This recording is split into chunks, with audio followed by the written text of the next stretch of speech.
Good day, everyone. I'm Dr. Tech Tolosa, and our topic coverage for today is data analysis, descriptive and inferential statistics. At the end of this lecture, you as the learner are expected to understand the prerequisite activities of data analysis, identify the components of data processing, review the types of data analysis, differentiate descriptive from inferential statistics, and identify the appropriate statistical test given an objective and level of measurement.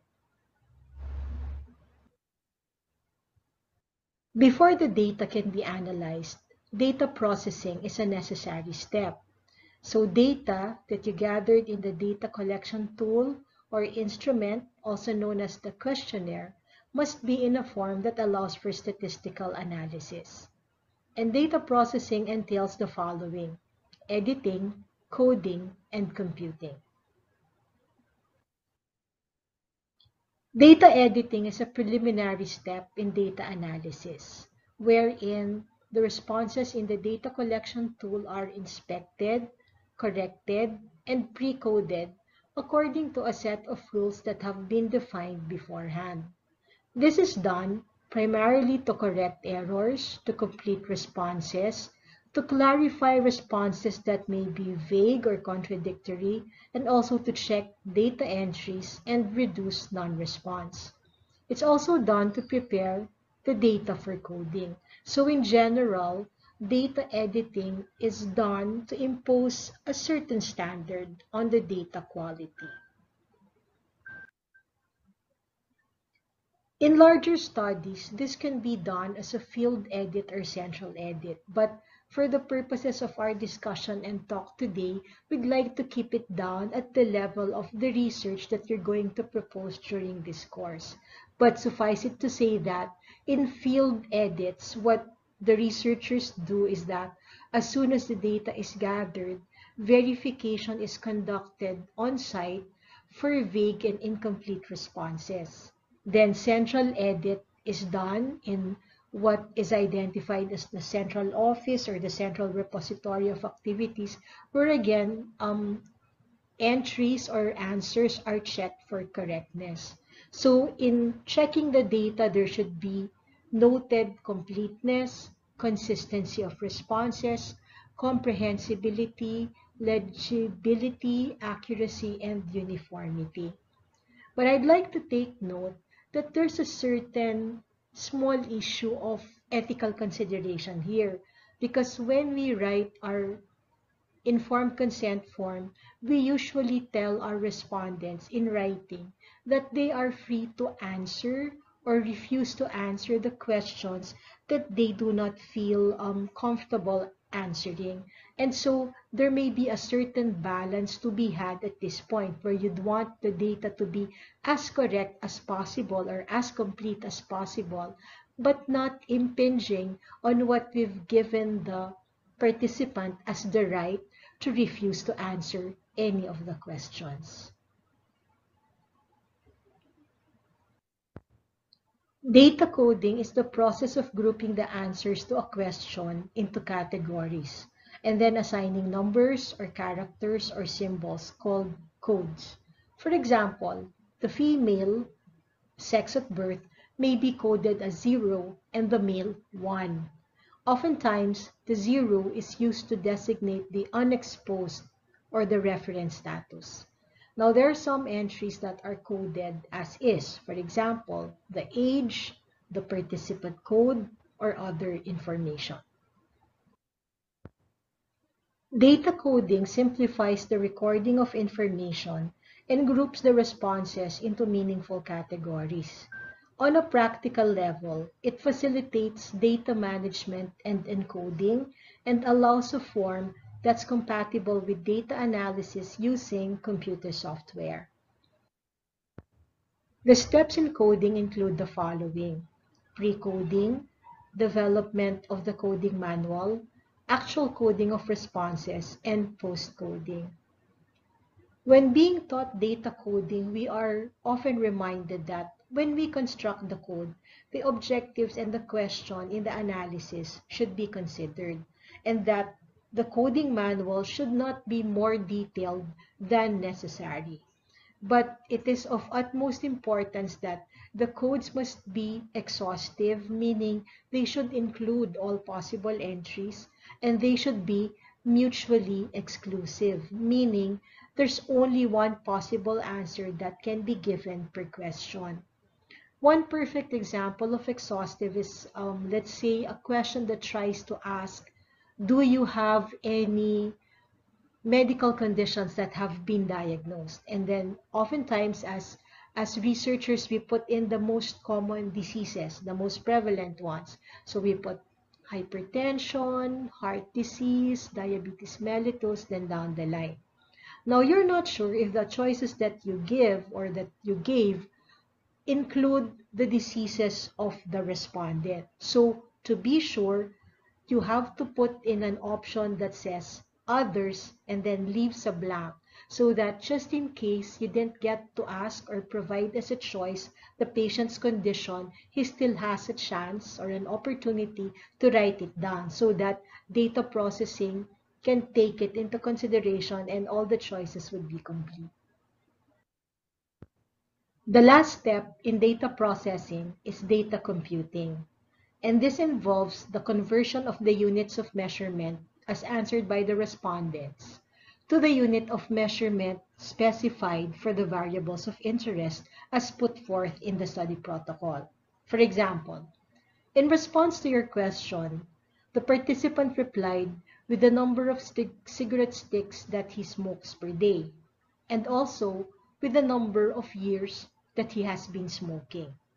But you then compute it or convert it into smoking pack years.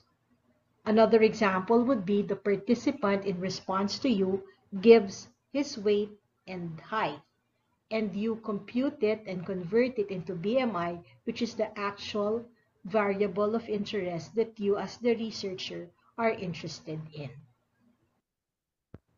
Let's now go to the main part of our talk for today, which is data analysis methods used in quantitative research. So the scope of our talk for today will not include the analysis for qualitative research, which is an entire realm all on its own. So for quantitative research, we will stay within the scope of descriptive statistics and inferential statistics.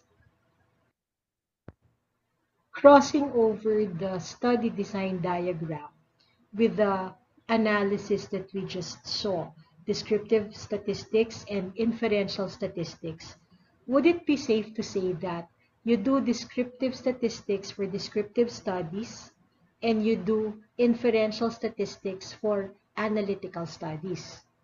Yes, that may be correct. But let's put a qualifier there. While you use only descriptive statistics for descriptive studies, for analytical studies, you have to do both descriptive statistics and inferential statistics.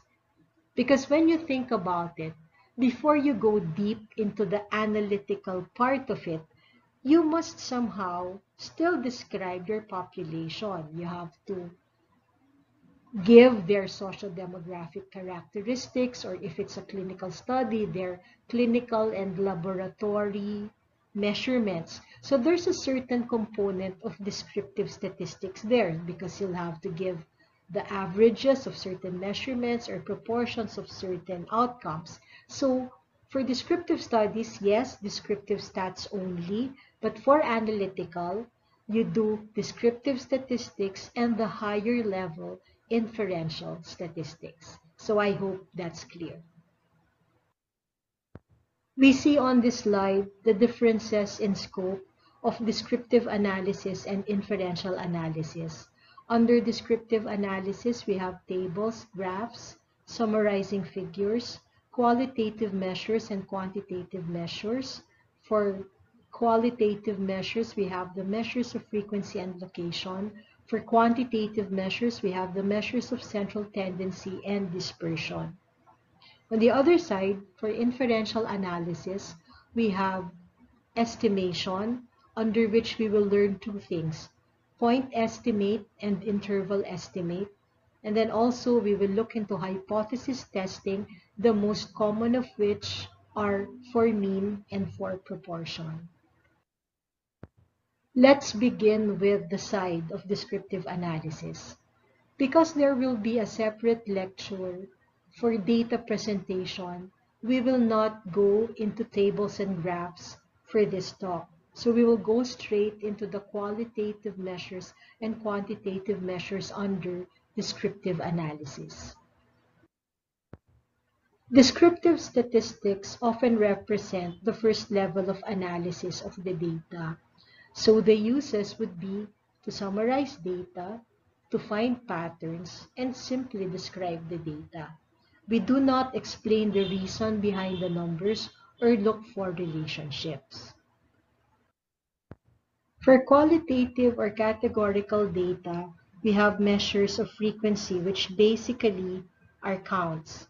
And then we have percentages, which is a number, a numerator, over 100, which comes out as a fraction of 100. The measures of frequency include count, ratio, proportion, and rate. Count is the absolute number of persons or elements in the study with or without the characteristic of interest. But the count is rather limited in its view because taken as count, you really don't know much about it. Like, what is the meaning of 5? You don't really see the entire picture unless you peg it with something. Is it 5 over 5 or is it 5 over 100? So it shows you a better picture of what's going on. Now, the ratio is a single number that represents the relative size of two numbers. The proportion is a special type of ratio where the numerator is part of the denominator. So for example, you're interested to find how many people in the class had a second episode of COVID-19. So you do a count and then you see how many people there are in total in the group, and there you come up with a proportion. Now the rate is a little different from the others because it represents the frequency of occurrence of events in consideration of a given interval of time. Under descriptive statistics, we also have the measures of location, and usually you see these terms. Quartile, if the entire data set was divided into 4 groups, decile into 10 groups, and then percentile, the hundreds. And then here you see the intersection of percentile, decile, and quartile. And note that your median, which is the middlemost observation, actually coincides with the 5th decile and the 50th percentile.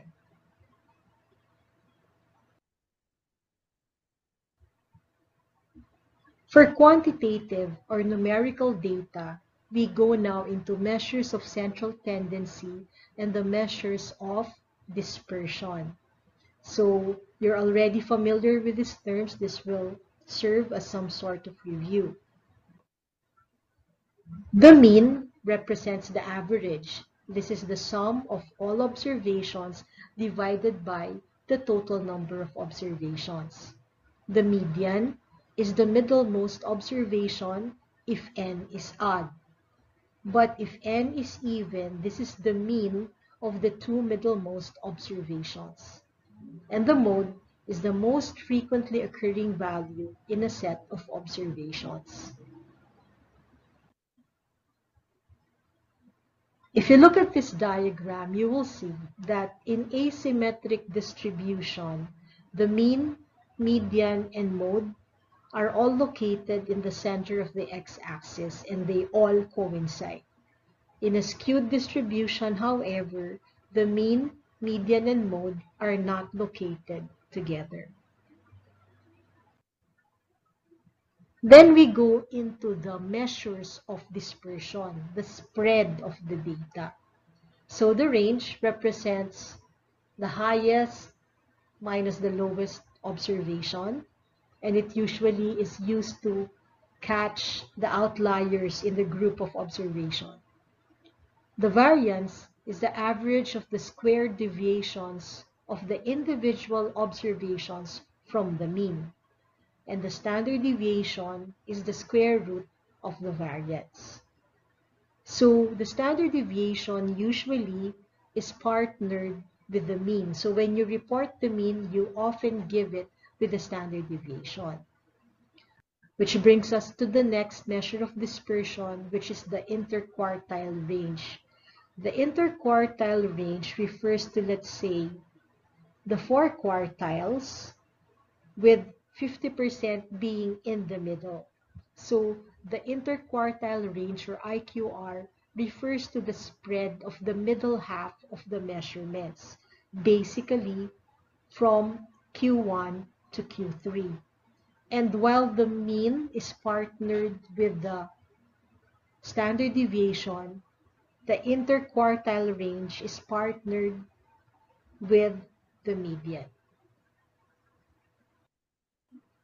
So just to recap, when do you use each one? You use proportions and percentages if you want to summarize nominal and ordinal data. You use percentiles to compare an individual observation with a norm. Usually you find this with measures relating the growth in height or the weight in kilograms, let's say, of a group of children or a child.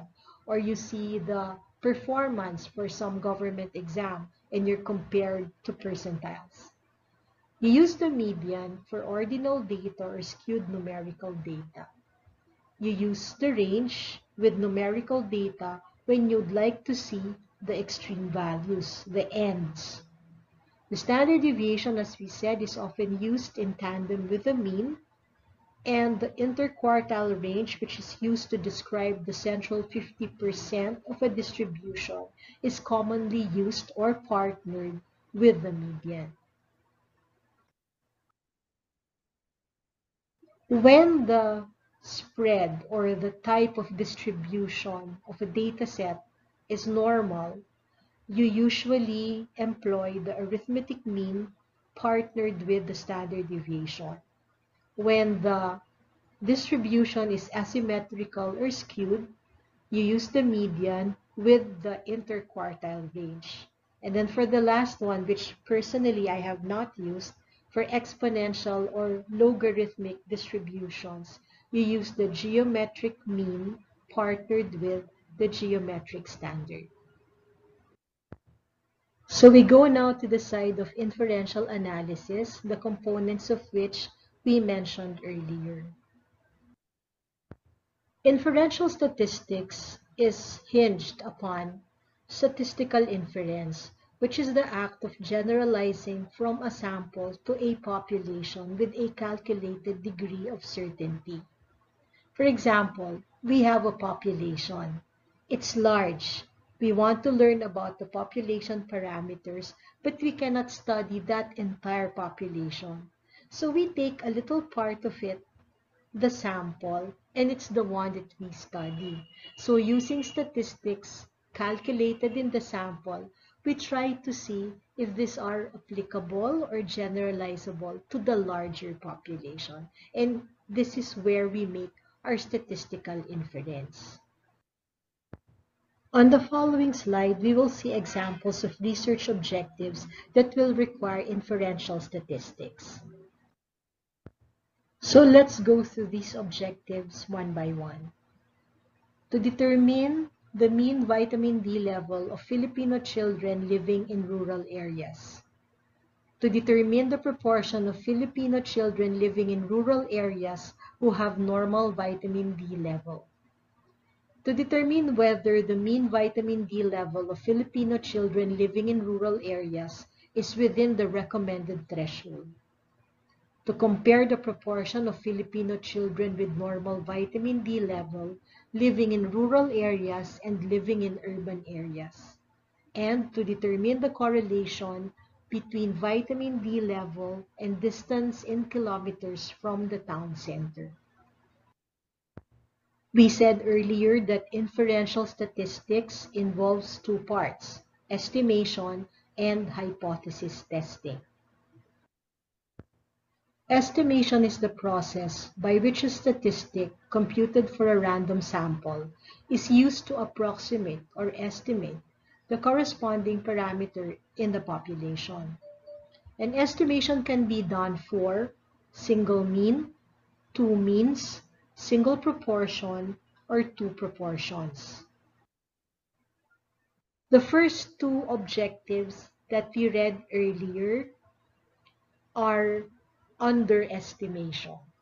So what we're trying to see here is that will the values that we will derive here give a proper estimate of what is out there in the population?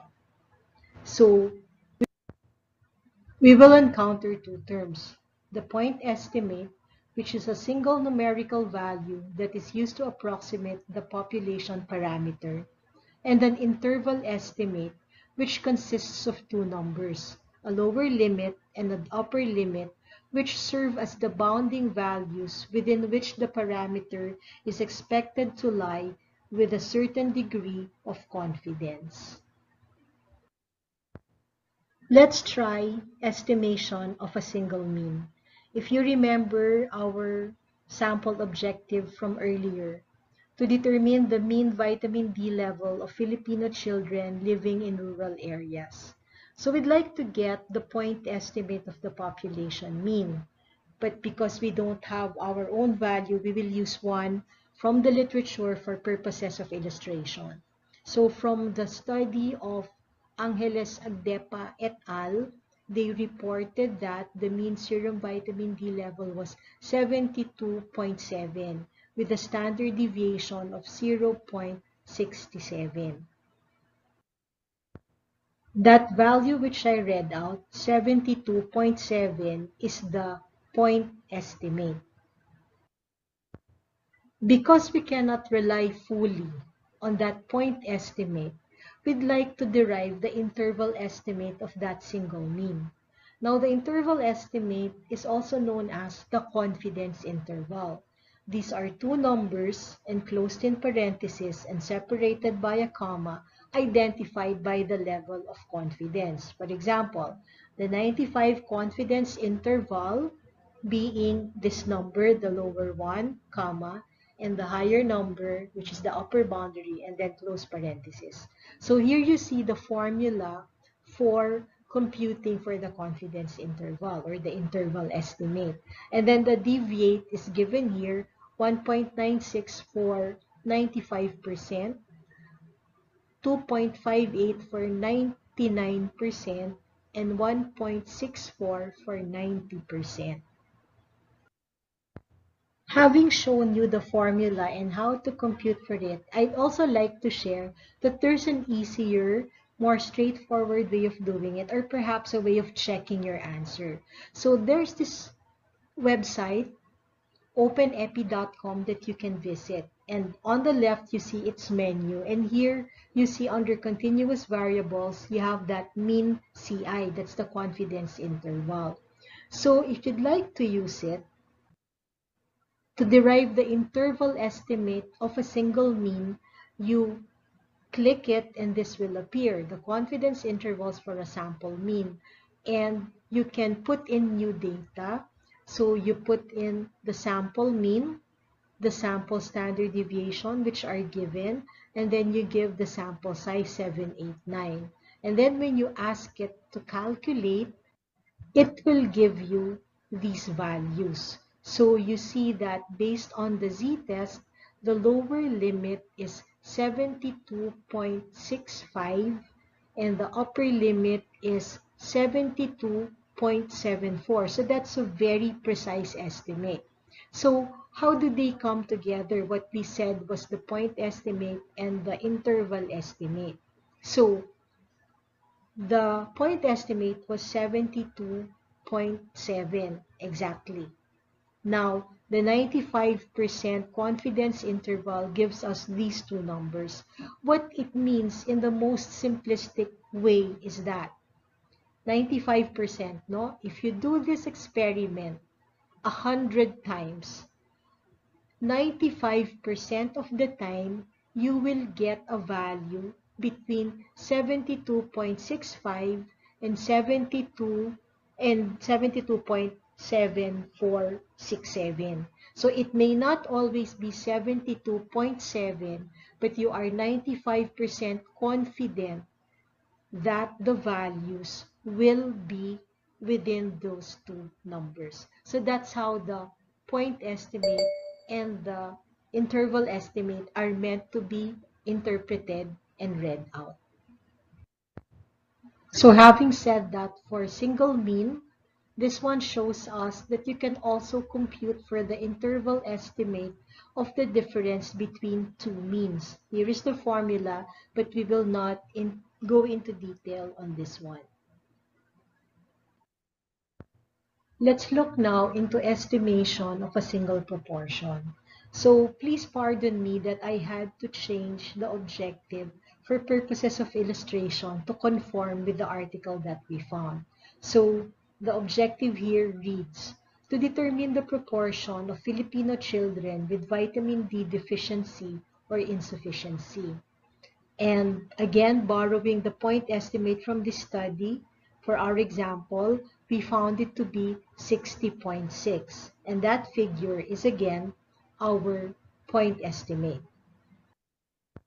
But like in the previous example, we'd like to get the interval estimate, but this time of a single proportion. And we follow this formula. The handwriting on the right is mine. I manually computed this and I got the answers 57.19 and 64.01.